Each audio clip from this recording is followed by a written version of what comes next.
Primeiro Reis. A história dos reis israelitas começa nos livros de Samuel e continua no primeiro livro de Reis. Este livro pode ser dividido em 3 partes. Primeiro, o começo do reinado de Salomão em Israel e em Judá, e a morte de seu pai Davi. Segundo, o reinado e as realizações de Salomão, especialmente a construção do templo em Jerusalém. Terceiro, a divisão da nação em 2 reinos, o do norte e o do sul. A história dos reis que os governaram até a metade do século IX a.C. Nos 2 livros dos reis, cada rei é julgado de acordo com a sua fidelidade a Deus. O progresso da nação depende da fidelidade do seu rei, ao passo que a idolatria e a desobediência levam à desgraça. Os reis do Reino do Norte falharam todos nesta prova, enquanto que o de Judá, alguns reis falharam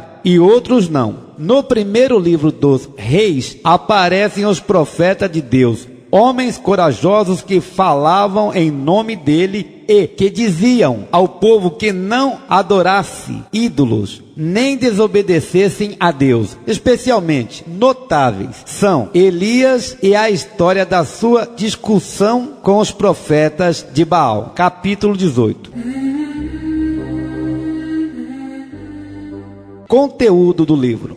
Primeiro, o fim do reinado de Davi. Se encontra no capítulo 1, do versículo 1 ao capítulo 2, até o capítulo 12. Salomão torna-se rei. Capítulo 2, do versículo 13 até o 46. Terceiro, o reinado de Salomão. Capítulo 3, do versículo 1 ao capítulo 11 ao capítulo 43. Quarto, os primeiros anos. Capítulo 3, do versículo 1 ao capítulo 4 ao 34. Quinto, a construção do templo. Capítulo 5, do versículo 1 ao 8 até o capítulo 66. Quinto, os últimos anos. Capítulo 9, do versículo 1 ao 11 até o capítulo 43. Os 2 reinos. Do capítulo 12, do versículo 1 até o 22 e até 53. Sexto, a revolta das tribos do norte. Capítulo 12, do versículo 1 ao 14 e 20. Sétimo, os reis de Judá e de Israel. Capítulo 14, do versículo 21 ao capítulo 16, até o verso 34. Oitavo, o profeta Elias, do capítulo 17, do versículo 1 ao versículo 19, até o capítulo 21.